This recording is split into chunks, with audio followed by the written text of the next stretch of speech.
Hello and welcome to the Connection Compass podcast.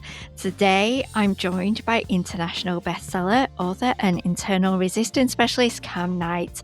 Kam has written over a dozen books on mental performance, including speed reading, memory, and concentration, helping more than 500,000 people worldwide. But in this conversation, we move beyond productivity and performance and into something much more deeper. We explore internal resistance, where it is, how it quietly shapes our identity, our habits, our relationships, and the beliefs we hold about what is possible for us.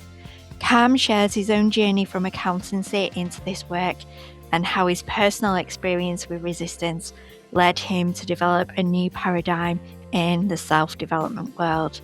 This episode is honest, reflective, and at times confronting because resistance isn't always fair and it doesn't always look the way that we expect. Hello, Kam, and welcome to the Connection Compass podcast. For our listeners, please could you share a little bit about yourself? Yes, thank you very much, Andrea. I'm really happy to be here. And just to share who I am and what I do, my name is Kam Knight. I am mentor, international speaker, and author of a dozen books in the area of mental, physical, and emotional performance. And as far back as I can remember, I've been a fairly driven individual. And in a lot of ways, it's hard not to be, especially living in this time, because no matter where we turn, there's some sort of motivational or inspirational content that's wanting us to do more, have more, and be more in life. Whether that content is on our Instagram feed, on a television show, on a movie, Oprah, an advertisement quote, it's really everywhere.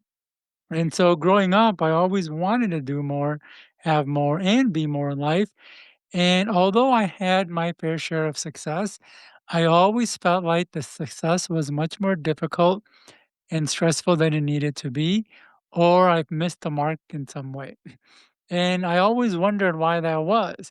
Why is it if I want to do something, I know what to do, I know how to do it, and I have the motivation to do it, but for one reason or another, I can't or don't do it. And unfortunately, at the time, there were no clear answers. The best answers or the biggest reason for the block at the time revolved around beliefs. People saying you needed to have beliefs or positive beliefs and not so much limiting beliefs. Or they kind of talked about motivation and discipline, though I always felt like there was more to it. And over the last 15 to 20 years, that question always lingered in my mind. Every time I felt stuck, I wondered why. Why can't I get stuff done? Why do I keep spinning my wheels? Or why don't I just do this thing and get this result that I'm looking for?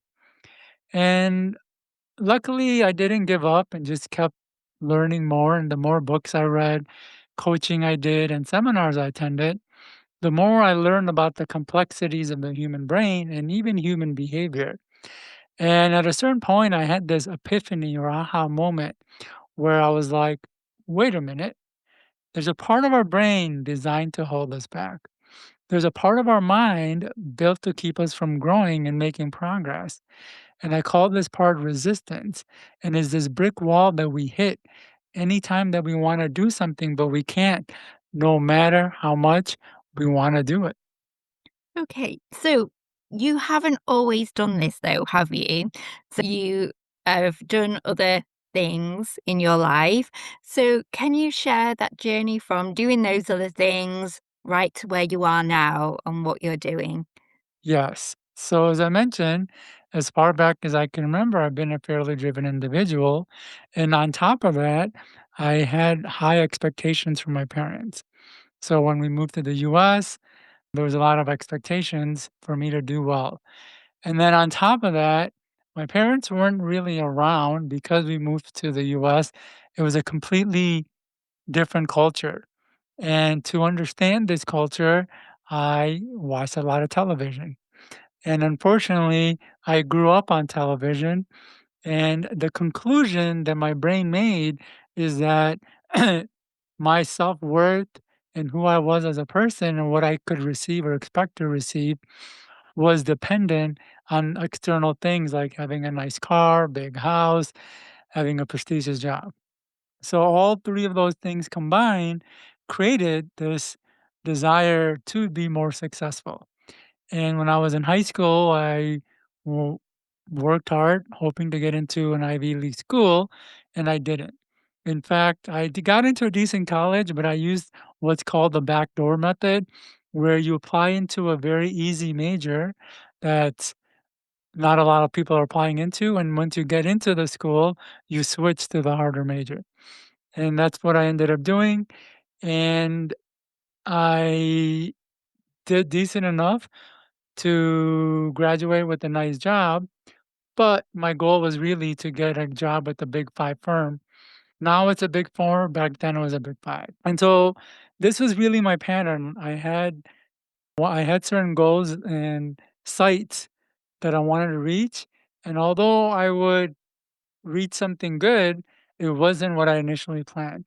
And it wasn't even these big things like college and career, it was even smaller stuff. I wanted to work out and get fit or develop a skill and things of that nature.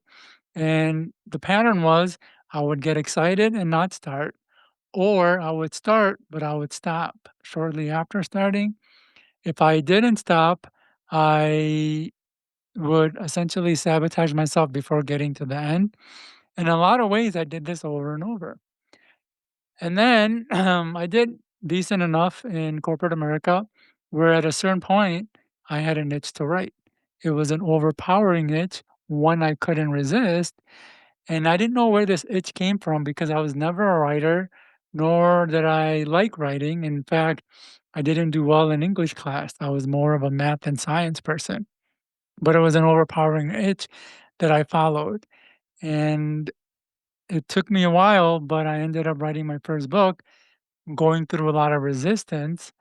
And from my first book, and here I am having written a dozen books, talking about a concept called internal resistance and having done some other work since internal resistance. Though I will say the concept of internal resistance actually came through a lot of my experiences, especially working through my own resistance. One, two, traveling to over 100 countries and gaining a lot of insight into the human experience that doesn't get really talked about in books or actually one can pick up in books. And then, third and importantly, it actually came after I wrote my 10th book. My 10th book was Concentration, Maintain Laser Sharp Focus and Attention for 5 hours or more.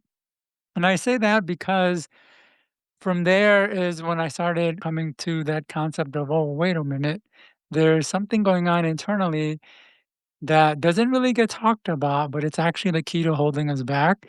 And it doesn't matter how much motivation a person has, if we don't get a handle on this thing, we really can't move forward. So that I hope that helps in, understanding my journey of where I was and the challenges I was facing and how I kind of came full circle from being an accountant to here writing and now talking about internal resistance. Thanks, Kam. From the work that you've done, the extensive understanding that you have, the self awareness that you have of yourself, working with others, in the context that you work, how do you describe that internal resistance? Yeah, so to understand resistance, it helps to understand that the part of the brain that creates wants works independent of the part that allows us to act on the want. So this is extremely vital. So I will say it one more time. The part of the brain that produces desires works separate from the part that actually allows us to act on that desire. So we have one part of the brain that's creating wants, and in many ways, it's creating endless wants one after another. This part of the brain wasn't meant to check to see if a want is fulfilling, if it's safe, or any of that. Its only job is to create wants, and in many ways, it is producing all sorts of wants. And if a person experiences things like shiny object syndrome, well, this is the reason. And then we have another part of the brain that evaluates the want to see if we should do it and to give the green light. So anytime a want or desire stands before us, it gets evaluated by this part of the brain, which I call resistance, using a whole host of criteria. And if the decision or desire is not in line with any of the criteria, resistance will prevent action. Okay. So, a great way to think about this is to think about standing before a panel of judges or board of directors.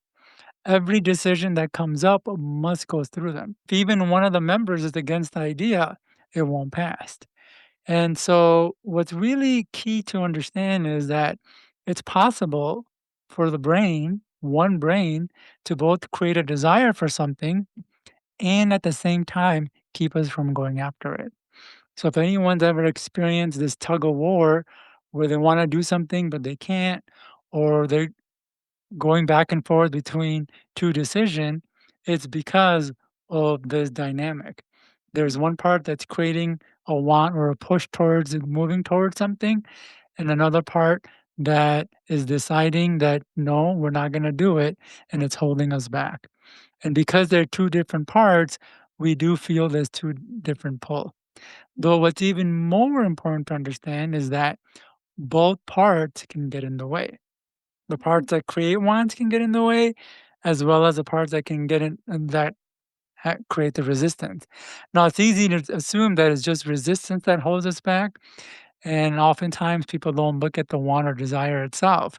But that's also really key to moving past resistance. You know, when you talk about the parts of the brain, is it left and right, or are they not that separate? It seems like it's left right because that's how I'm describing it. Like Yeah, this part and then this part, but it's not so much left and right, but it's more there is the prefrontal cortex, yeah, which is our, let's just say, impulse controlling mechanism, and then we yeah. have the limbic system that creates more of the positive emotions and push and desire. So it's really a conflict between these two parts. Though I don't like to get too much into the parts, only because as we learn more about the neuroscience of what's going on, we don't fully understand everything as much as we might think we do right now. So when we think about it in the exact specific region this is happening, the science is changing so much. I don't rely too much on it.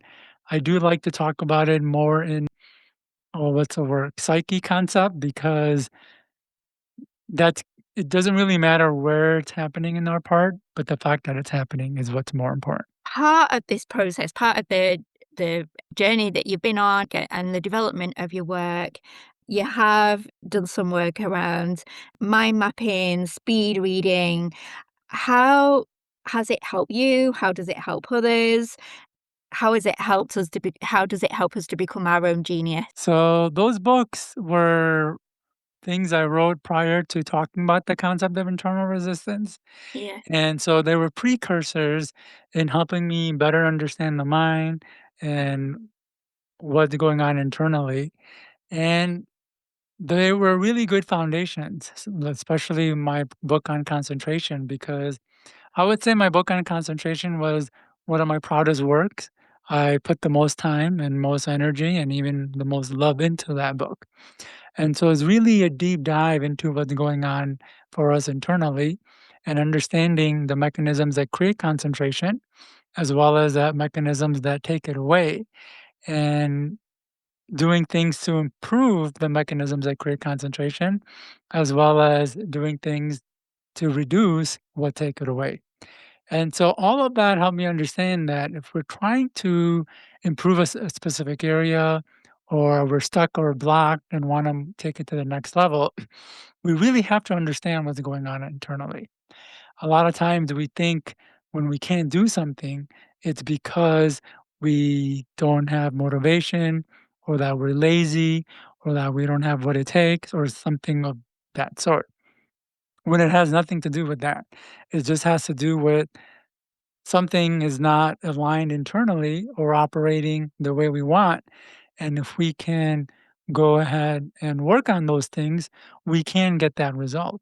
So, for example, with the speed reading, people just assume speed reading is about, or reading is about looking at words and understanding what they're saying.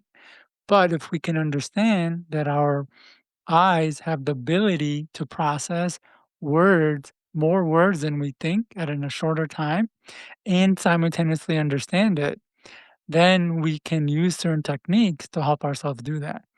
And it's the same principles with mind mapping as well as the concentration and what I bring into with internal resistance.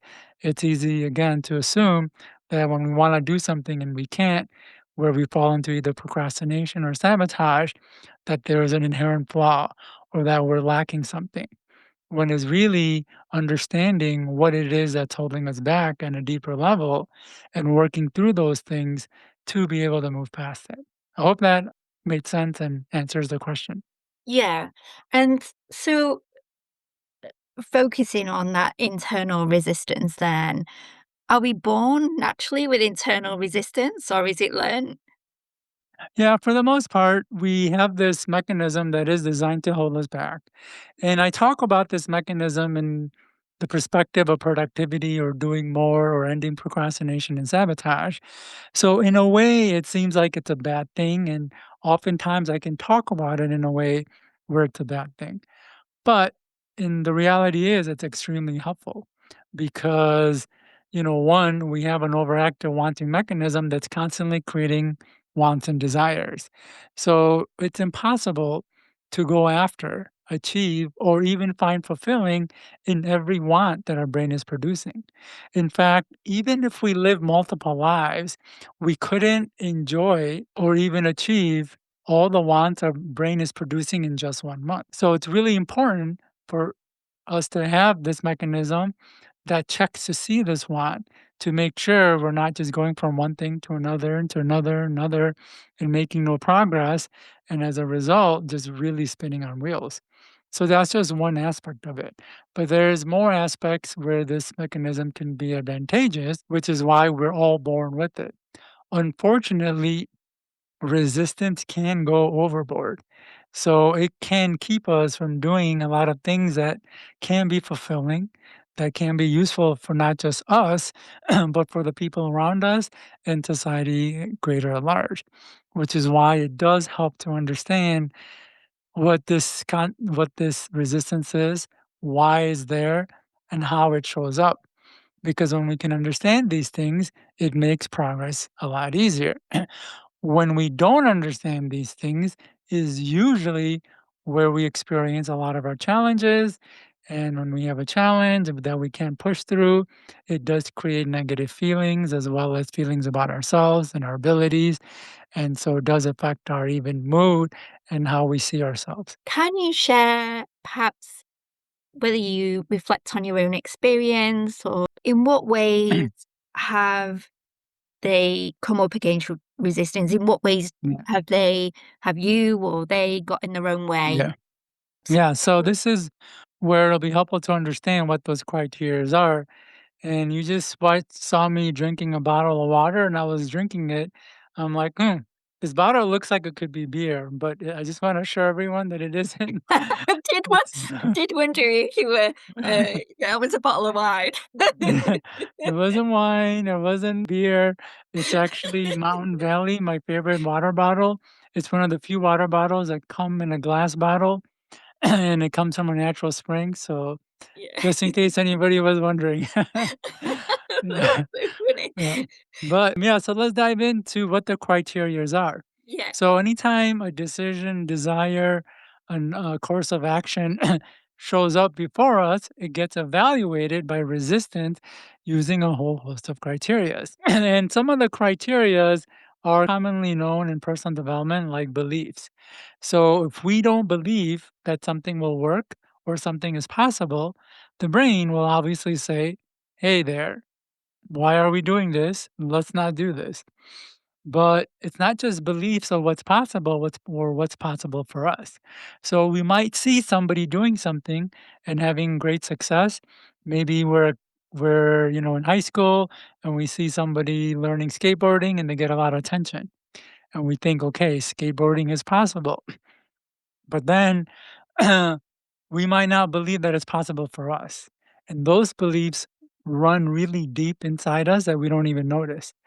And so we go out to do it, and that deep down belief that it's not possible for us, it won't work for us, or we won't have success from it will start to show up and start holding us back. And it'll make progress much more difficult, or we will what you call it, trip over ourselves much more than needed, only because now this belief is stopping us. So that's just, one criteria that gets in the way. Another criteria has to do with habit. In order for something to be comfortable or easy, requires habit.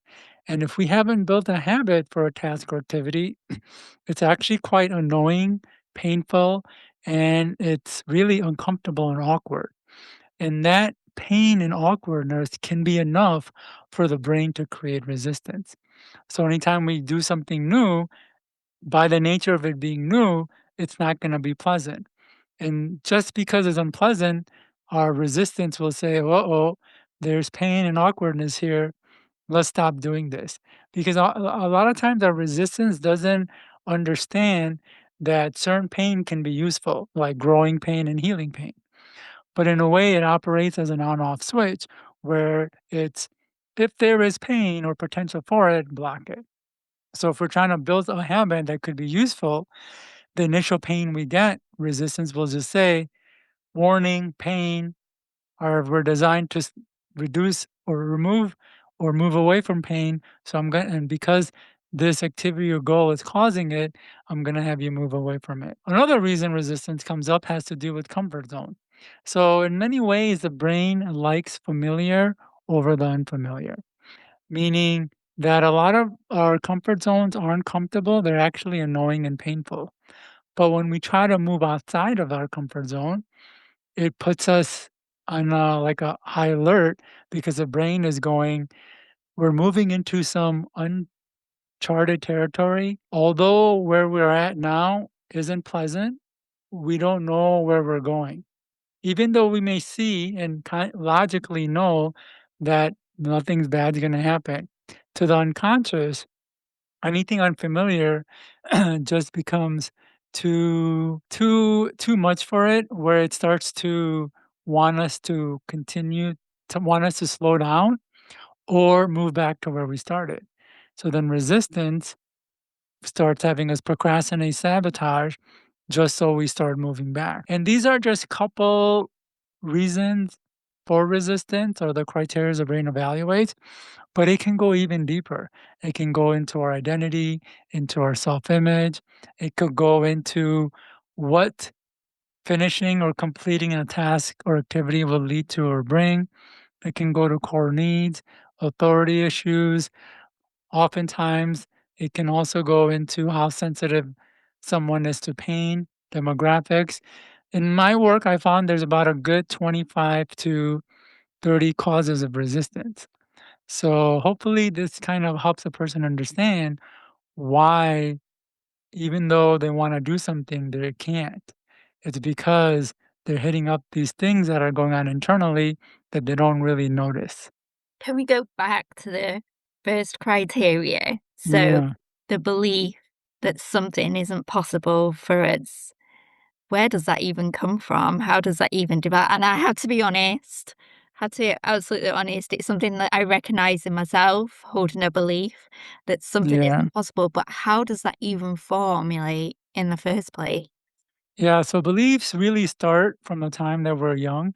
We might even say it can start while we're in the womb, Mm. because depending on the stress the mother is experiencing, in many ways the baby feels it. In fact, a lot of people don't know this, but when a baby is inside the mother's womb, whether it's humans or even animals, it is actually receiving the stress of the mother because it prepares the baby to understand what to expect in the real world. And I'll give a great example. So if there's not a lot of water around, and the baby will start to form and grow to know that, hey, there might not be a lot of water in the environment that we're going to be born in. And so as humans, it's the same thing. It starts that early.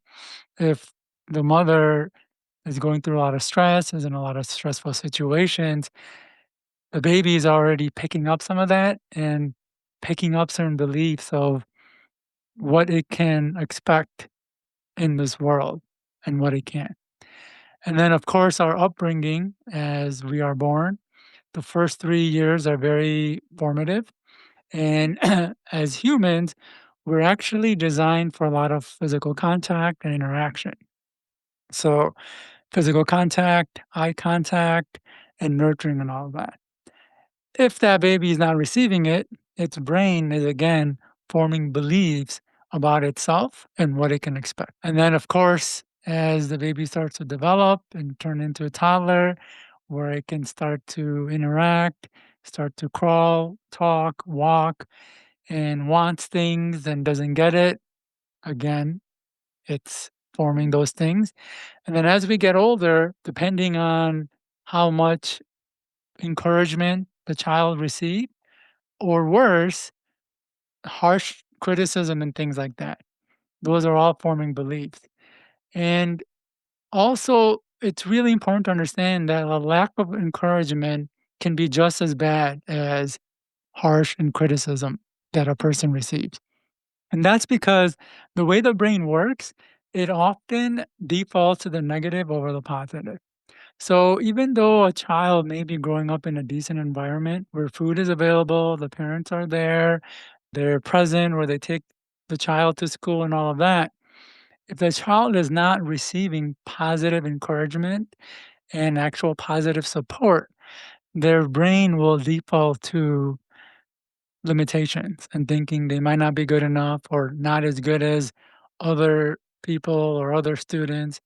And over time, it just kind of builds on itself. So as we go from toddlers to adolescents to preteens to teenagers, all of our experiences are either creating or reinforcing those beliefs.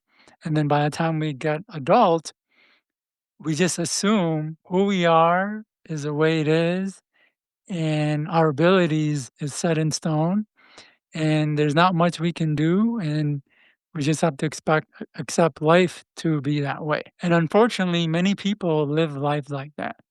Because I got into personal development early, was able to see there is a difference between a fixed mindset and a growth mindset.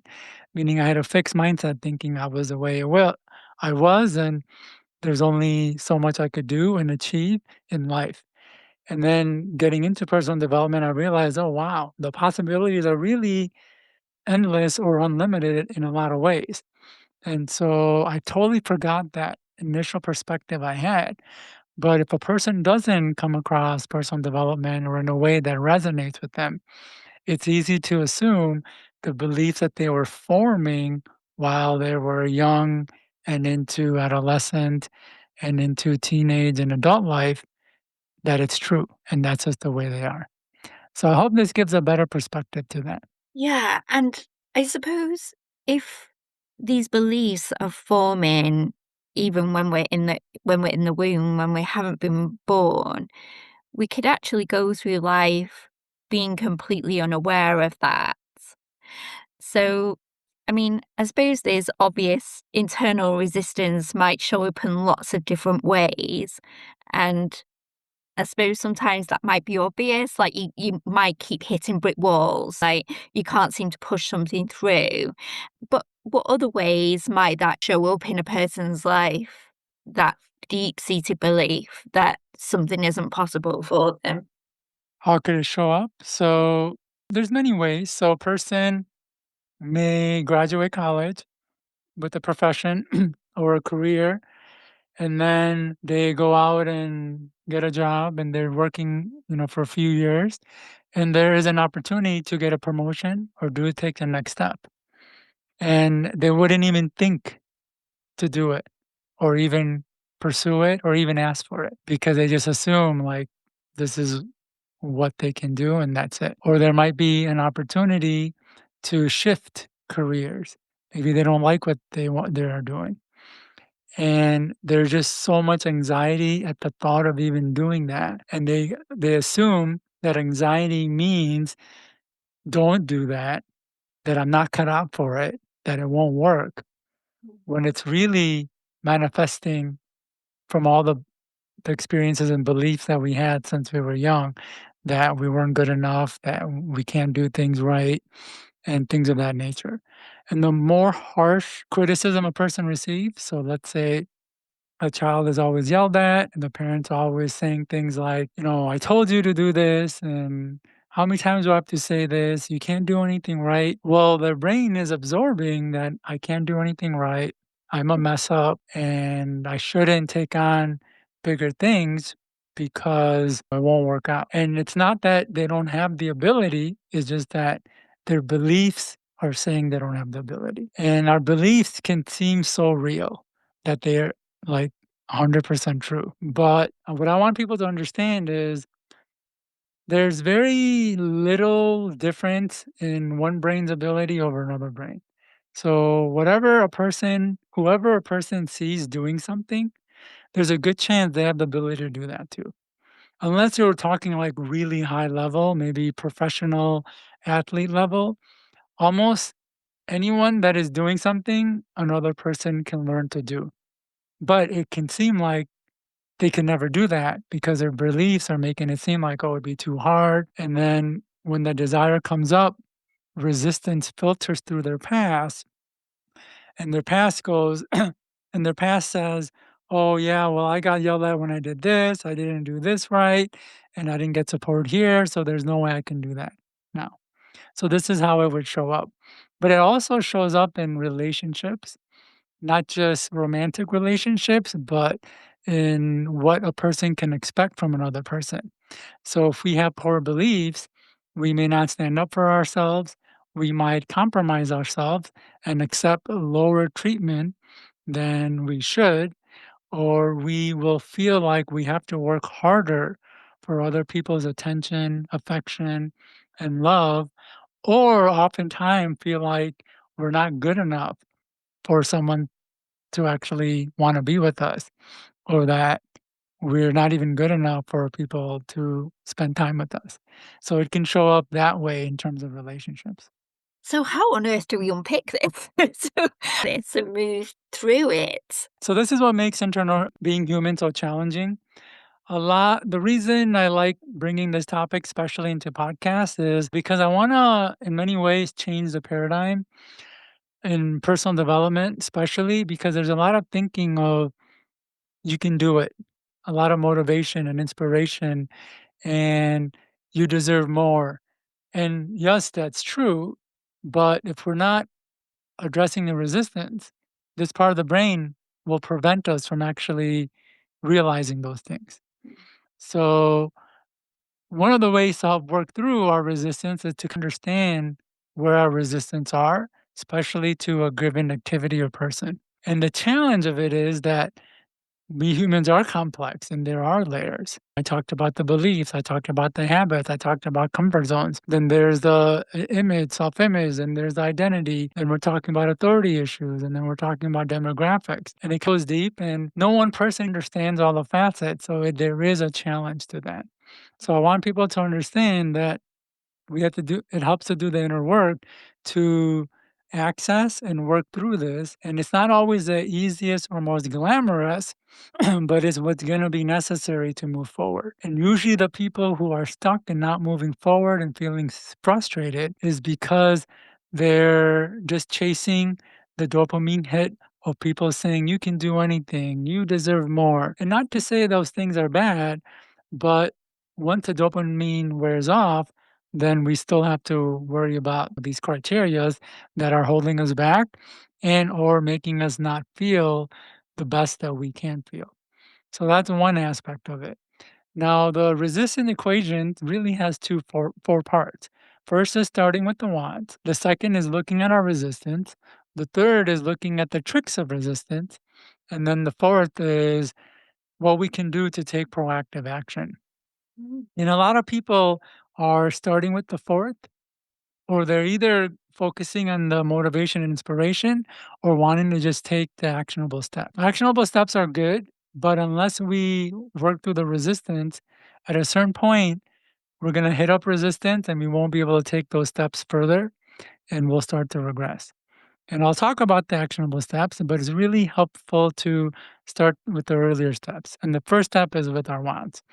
as I mentioned, our own wants can be a hindrance to getting those wants or enjoying them. And one of the reasons is because our wanting mechanism is unrestrained. So it's kind of creating endless wants all the time. It sees a new pair of shoes and it wants it. The latest gadget comes out, it wants that too. Something we see an advertisement on a television commercial and we want that as well.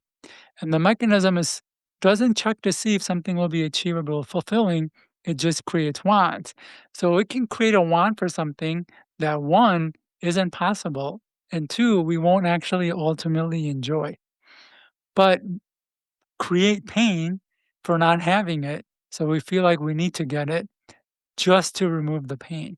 And in a lot of ways, a lot of the things we're chasing isn't because it'll bring joy or fulfillment. It's because it's creating so much pain, we wanna realize it just to remove the pain that it brings. So it really helps to start with the wants and figure out what it is that we want and then cut out all the rest. Because now we're living in a time with so many options, and our options and have op and our options have options. And so it's easy to get lost in everything. And so it's really important to say no a lot more in our time than ever before. In fact, we have to say no to almost everything in order to achieve the things that are gonna be truly fulfilling. So that's the one piece. Second piece is working through the resistance, understanding the deeper things that are going on that are holding us back. And then the third thing is what I call the tricks of resistance. The tricks of resistance is a really important concept because when resistance shows up, it doesn't tell us that it's showing up or give us a reason. For example, Andrea, if you want to do something and you find yourself unable to do it, resistance is going to not say, well, the reason is because we have these poor beliefs that we don't think we can succeed, or it's going to move us out of comfort zone. So instead of having you do it, Andrea, we're just going to sit here and do nothing. That's not what happens. Resistance manifests other ways. And there's many ways resistance manifests. First is that, we'll feel fear.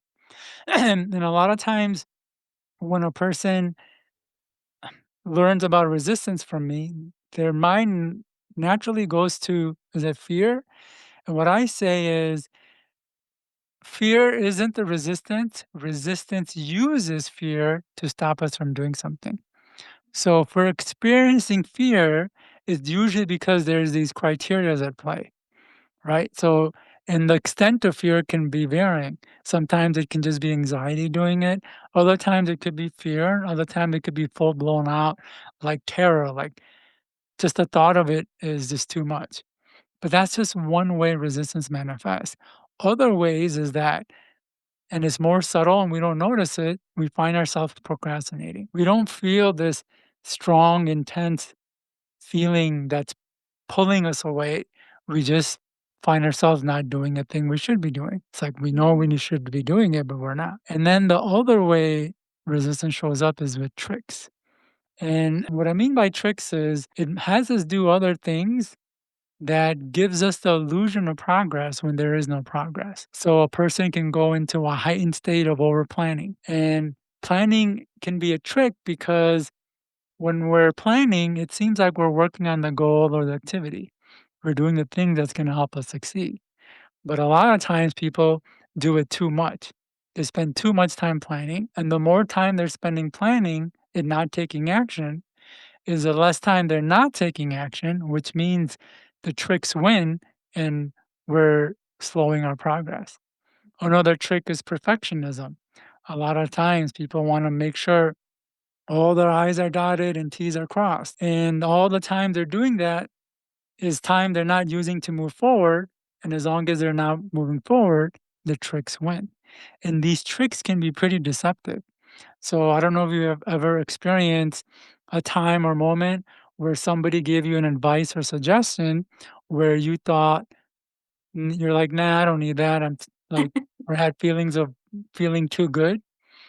Well, that is also a trick, but because as long as we feel too good to take the advice, we don't take it.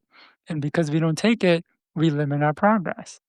And again, these tricks get pretty deceptive. Have you ever done something that you thought was going to be overwhelming or much bigger than it was, but when you did it, it wasn't that bad? Well, Yeah. that's another trick because the brain makes us think that something is going to take a lot much take a lot more time and effort than it really does, and because it we think it's going to take more time and effort, we get exhausted just thinking about it. And because we get exhausted thinking about it, we don't want to do it. And because we don't do it, the tricks win. So it's really important to understand the tricks. And these are some of the more sneaky tricks, but some of the more common or obvious tricks are we might fall into watching television, scrolling through social media, playing video games, or even, getting into alcohol or drugs, having a glass of wine, and things of that nature. And I call them obvious tricks because when we're in, television and doom scrolling on social media, oftentimes we know we should be doing something different, but we're not. But with the sneaky tricks, not only do we not think that, but oftentimes we think we're making progress when we're really just spinning in circles. So Mhm. to summarize, how we work through this is one, we got to look at our want. Two, we got to look at the causes of resistance. Three, we want to look at how resistance is showing up because a lot of the things that we're doing is really a trick of resistance. In fact, at this point, what I tell people is anything that's keeping me from moving the needle forward or what I'm working on to achieve is a trick.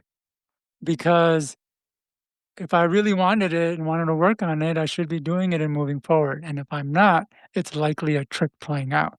So this is really important to understand. And then the fourth thing is using various tips and techniques to take the forward moving action. And there's a lot of stuff out there. One is setting a goal.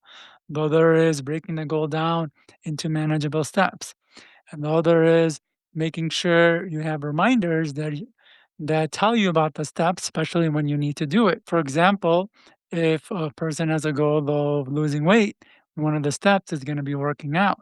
So they need to have reminders that remind them when they've scheduled the time to work out or when they should be going to the gym. Other things include things like activation energy. It actually takes a lot of energy for the brain to start doing something, but once we've started, it becomes easy. And so the amount of energy it requires to start something can be a resistance and starting it. So there's a technique called making starting as simple as possible, where you just tell yourself you'll just do one dish if you're trying to clean up your dishes, or you'll just clean for a few minutes, and if you don't want to continue, you can stop. And those things will start to work once we handle the tricks and everything else like that. So when it comes to resistance, what's really important is to start with little things that have big outcomes, like little action the person can take that could lead to bigger results. And the littlest thing a person can do, in my opinion, to not only get a better idea what the resistance is, and to actually move past it is self talk. So, self talk are statements that a person says or repeats of the changes that they want to have or have happen. For example, if a person wants to be a more assertive person, they might repeat statements like, I am a calm, confident communicator. I easily communicate my needs and wants. Now, on the surface, it may not seem like these words would do all that much, but it's huge. And that's because words are powerful. They go into our mind and more or less create the outcome the words describe. Meaning, if a person is replaying negative thoughts in their head, it's likely the reason their life is that way. It's not so much that they can't do something or don't have better options. It's just because the thoughts are creating that reality. And if we can change the words, it helps to not only change our thinking, but move in a more forward direction. I'm just thinking of all my as you're speaking, I'm thinking of all my internal resistances I've got to work on. There's a lot of layers, and we can uncover those layers with self talk. So let's just say I want to improve my assertiveness, and I start repeating, I am a calm, confident communicator, and I easily communicate my needs and wants. In the beginning, when I start to say those things, our brain will react to the message in a non-positive way. It'll say things like, "No, you're not. You're not assertive at all," and it might trigger memories of all the times you wanted to assert yourself, but you buckled, or a lot of time, or memories of moments where you showed up shy and insecure.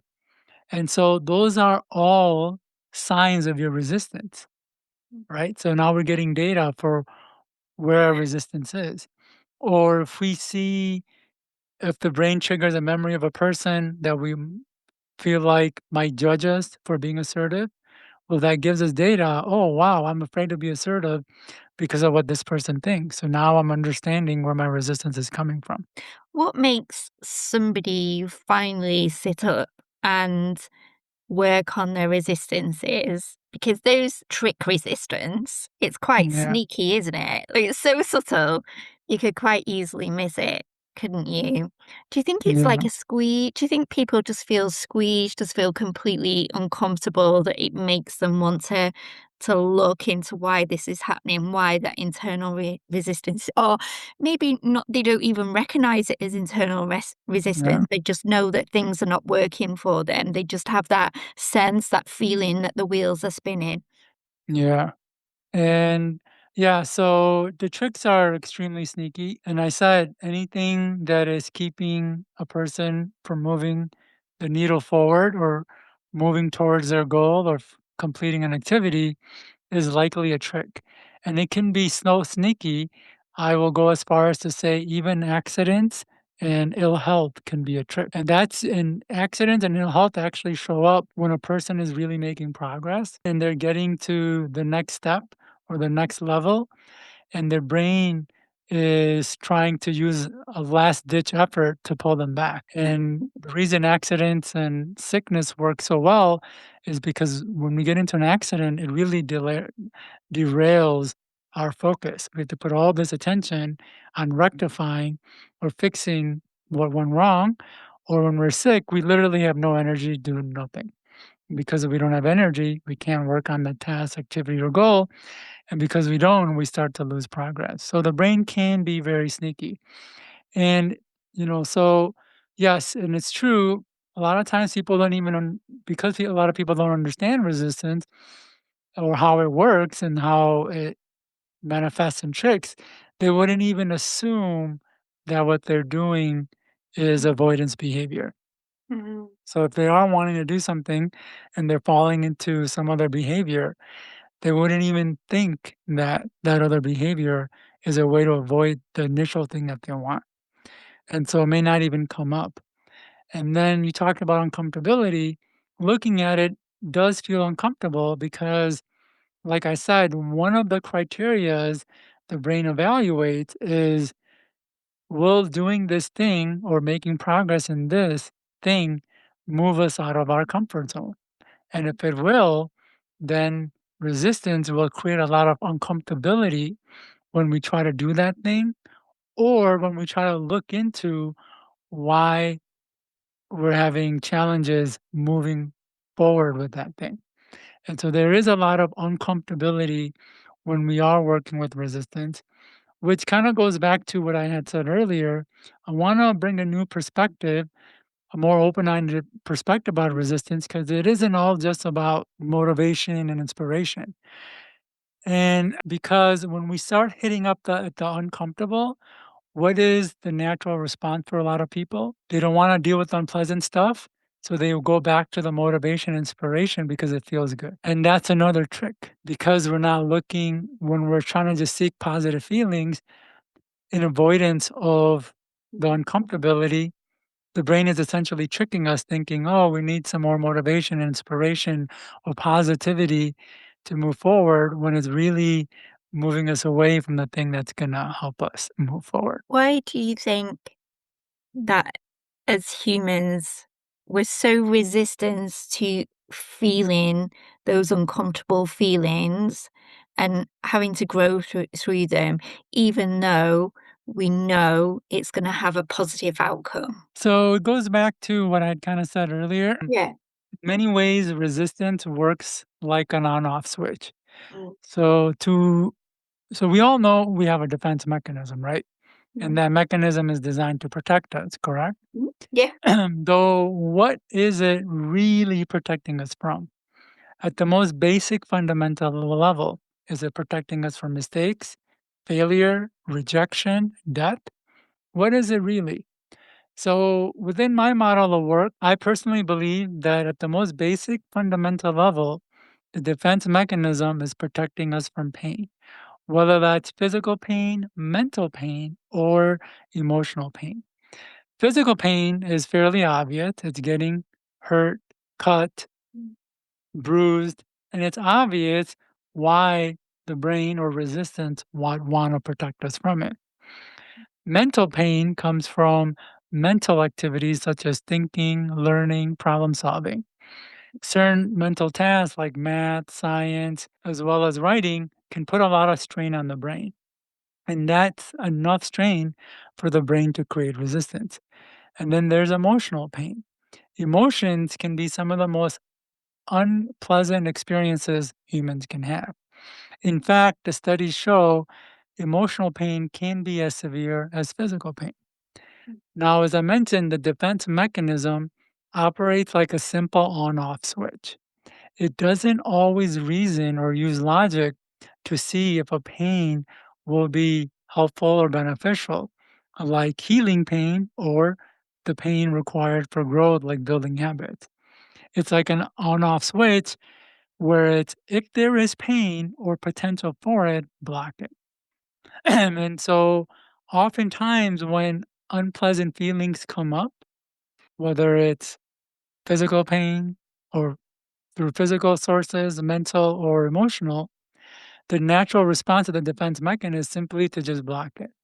It's not rationalizing or using logic to see if that pain will last forever or if we can push through it. And so oftentimes when we get blocked, we just assume we shouldn't move forward and that isn't the direction we should go. So we really have to take conscious control of some of our resistance's decisions and logic and use logic ourselves and say, no, I know part of my brain thinks there's uncomfortability, so I should stop going in that direction. But I know that that's really where the progress is. So I'm going to make the conscious choice to continue moving in that direction. So this is where why when people ask me how do we get past resistance, and my answer is it really helps to understand what's going on first. In doing so, some of our answers to how to get past resistance show up. And in this case, when there's uncomfortability, how do we get past the resistance is to know that oftentimes we have to take conscious decision over some of our automated decision processes that resistance makes so we can move forward. Does that make sense? It absolutely does. It makes perfect sense. I was wondering, I've recorded a few podcasts today, and in one of the episodes, we're talking about slowing down and stillness. And we move at such a fast pace in the modern world that I'm pretty sure we don't always hear. We don't hear the internal resistance, or we're not aware of the tricks, because surely you have to slow down to have that and have a skill of listening into yourself to hear like or to feel it. Yes. 100%. It's so much about slowing down. And right now, we're living in a time where we're speeding up and we're doing a lot more things. And I would even say that one of the tricks is that we're speeding up. So, in order to not feel these uncomfortable feelings, we're just jumping to the next thing or we're keeping ourselves distracted. So, to really get a better insight into what's holding us back and to process these uncomfortable feelings, the most important thing is to slow down, not put ourselves in these distractions so we can listen to what our unconscious is telling us. because the answer is there. The answer is inside of us. Mm, The resistance is being created by our own brain, so we can get that answer from the brain. But it does require not jumping to the next thing or into the distraction or into the tricks, but really sitting with it. And unfortunately, Andrea, we haven't been taught how to do that. yeah, We have not been taught how to pay attention to our emotions because, as uncomfortable as those emotions are, they're there to warn and guide us. And in order to warn and guide us, we have to hear and feel them. yeah, And no one's taught us how to pay attention to our emotions. They've only taught us how to pay attention to them. And when they have our attention, they want to sell us something. And so it's going to be really important for a lot of people to develop that skill of not being afraid of the uncomfortable emotions and really going inward and listening. Because one of the things I've learned about emotions is, as unpleasant and as many challenges as it creates, all they often wanted was to be heard. And once it's heard, it can the issues they're creating can go away. Like, it's hard to imagine a lot of the things that we've struggled with since we were young, maybe the low self-esteem, feelings of not enough, the limiting beliefs, and the struggles that's created in our lives for years and decades. It's hard to believe it can magically go away once we just hear that, but it can. And a lot of how I've come to what I'm talking about was from doing exactly that. It was really going inward myself and working through these things, because a lot of the stuff that is related to resistance, it's not being talked about, or and if it is, very surface level. The reason I'm able to go into this much of an expansion is because of me working on myself, or working on myself. And one of the ways was slowing down and going inward and really paying attention to what was going on internally, but more importantly, listening and allowing myself to feel the emotions, comfortable ones. yeah. That listening in to yourself, do you feel that that has to be a consistent practice so that you notice the nuances, the changes, if you like, the really tiny details that you could quite easily miss? Did you consistently practice that? Consistent for like 20 years, yeah. Yeah. Yeah. Yeah, it's a long game, isn't it? Now, when somebody hears that, they're gonna be like, "Oh, wow, consistency, wow, it's gonna be hard as in of itself, and doing it for 20 years, well, I don't wanna do that." And I'm not saying you have to, be as diligent as I was. This was just a passion of mine, but consistent can just mean, every morning you wake up, just pay attention to what's going on. Like, just pay attention. Not, "Hey, I'm feeling stuck here," but if that's what's coming up, then pay attention to that. But a person can just pay attention to anything that they're experiencing. Mm, And the more they start to notice it, the more they can become more in tune with what's going on and more respond to what the inside is wanting, or where the challenges are coming from, so they can move forward. In fact, one of the best things a human can do is develop a relationship with themselves, mm, because things like fear, they don't necessarily go away by traditional methods of brute force and pushing past fear that a lot of motivational content talks about. It actually goes away by having a relationship with your fear, yeah. relationship with your uncomfortability. Because, when the fear comes up, you can ask it, like, "Oh, why are you here? What's going on?" And if the fear seems irrational, you can talk to it and say things like, "Well, it's going to be okay. We don't have to worry about it. It's not that big of a deal. Maybe it was a big deal back then, but not anymore." And then the fear learns, or the uncomfortable emotions learn, "Oh, okay, this isn't going to be too bad." So not to come up in those situations.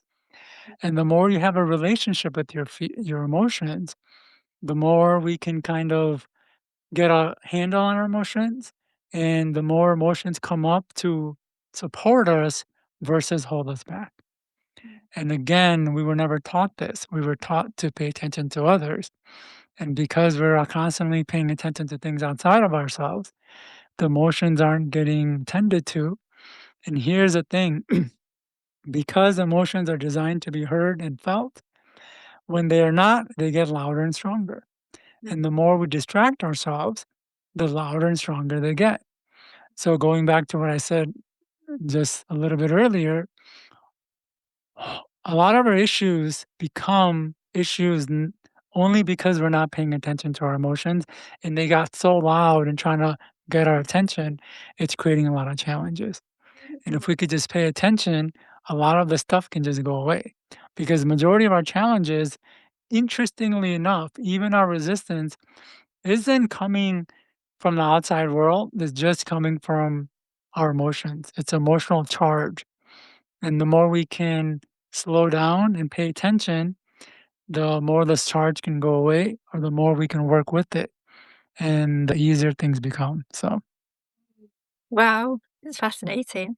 yeah. I'm I'd say I'm sat here wondering, obviously, we had to postpone the podcast because I wasn't well, and I'm Yeah. just like, how much of that was me not wanting to to talk about internal resistance? It's Probably a lot more than I would expect. Yeah.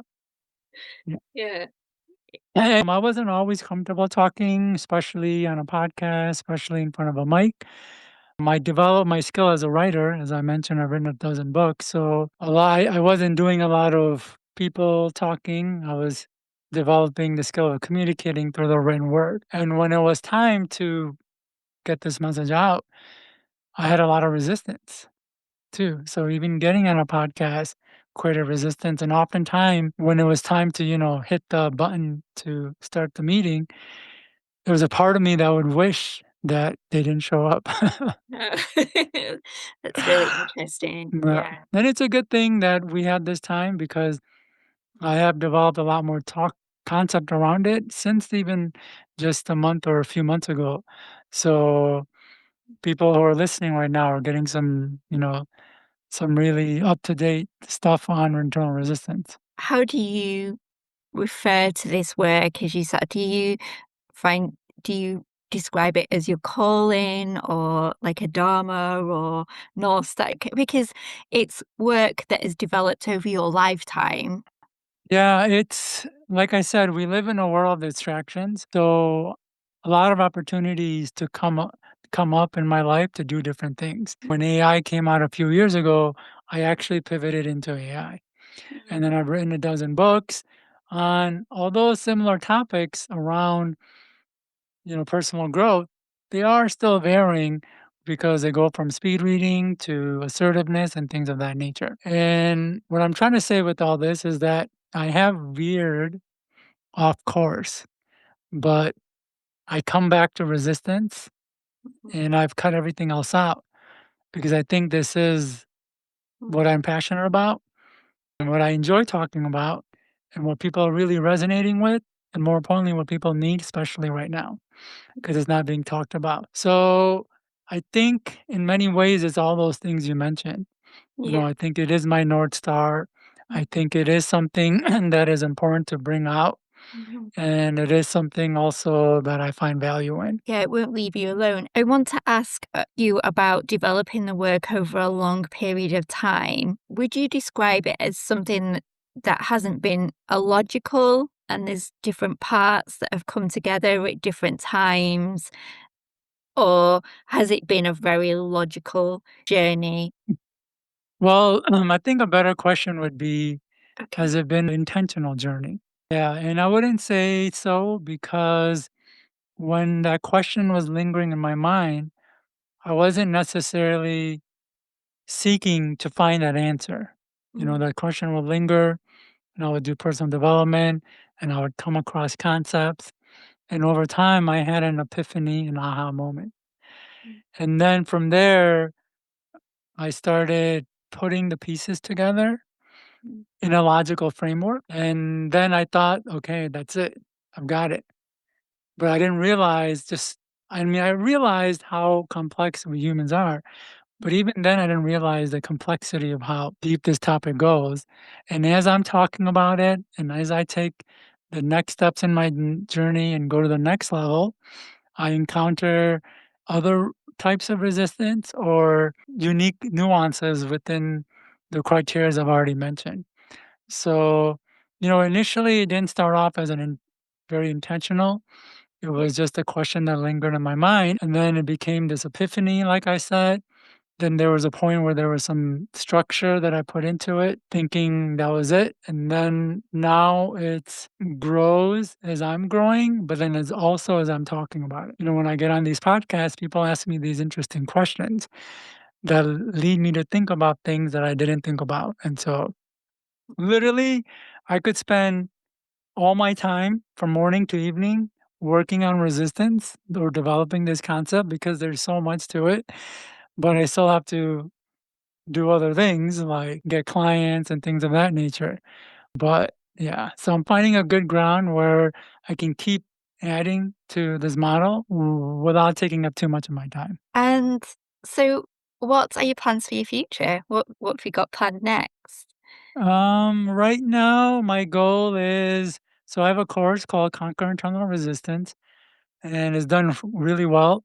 In fact, the topic is so fascinating to people and it's presented so well. It has some of the highest completion rates for an online course in the industry. The online course has, completion rate of 2 to 5%, where this is considerably higher because we're dealing with the resistance of what keeps people even starting, let alone finishing the material that they purchased to learn. And now I want to build a community around it and really put all my put more eggs into this basket because this is my passion. So my offer is going to change from it just from being an online course to being a really full experience with me being present with them in a community aspect and in a way that's still affordable. So that's my next step. Cam, it's been absolutely fascinating talking to you. I've just enjoyed it so much. It's really interesting. Thank you so much for your time and your energy today. You're welcome. I'm really happy to talk about this topic. And I love it even more when people find it as fascinating as I do. So I'm really glad that you found it that interesting. Oh, thank you. I mean, what an amazing episode. I listened to Cam the whole way through and I hardly spoke because I was just in awe and amazement of the depth of Cam's work and the introduction and the explanation and how that piece of work came about. I was quietly writing notes on the other side of the screen and making a list of all the all of my internal resistance and things to look at. And yeah, I mean, it's incredible. And I have quite a quirky story to share, but early in December, I was poorly, and it was around the time that I was due to do the podcast with Cam, and I contacted him and said, "Oh, would you mind if we postponed it?" And I wasn't well. I did have a bug, but about a week later, when the podcast had been rescheduled, about 15 minutes before, I started with symptoms again. And I don't know whether if you heard Cam say that sometimes internal resistance shows up via sickness. And I did wonder, after we recorded that episode, I did look at my own internal resistance and where it was playing out in my life. And even when I came to edit the podcast, I kept putting it off and putting it off. And again, obviously, when I sat down and listened to it, elements of internal resistance came up for me as well. So, internal resistance can be a little sneaky and how it plays out in our lives. I asked Cam at the end of our conversation, where could people find his work? And he shares with us free gifts that you can access to find out more about his work and be involved in it. Here is what he had to say. All right, great. So I've got 3 free gifts for everyone who is listening and made it all the way here. The first gift is called Prompt Engineering for Your Mind. Many people don't realize that the human brain was the original ChatGPT, and we can prompt it just like ChatGPT to not only give us solutions, but act on those solutions. So this is one of the easiest ways we can use to move past internal resistance. The second is build skills and habits in your sleep. So a lot of times when we struggle with internal resistance is because we're not developing the skills and habits that we're wanting to. But it's actually much easier than using brute force. And the second guy talks about it where you can use something like self-talk to do it and move past resistance. And the third topic or the third guide is end procrastination and sabotage, which is a deeper dive into our conversation. It talks about some of the other challenges I want to create, as well as other causes of resistance and even more tricks. And people can get all 3 of those guides on my website at kamknight.com. Thank you for listening to this week's episode of the Connection Compass podcast. If you think this episode will help somebody else, please leave a review. And for more information about Kam's work and the free gifts, please check the show notes. And finally, keep talking, keep connecting for a more interconnected world. See you next time.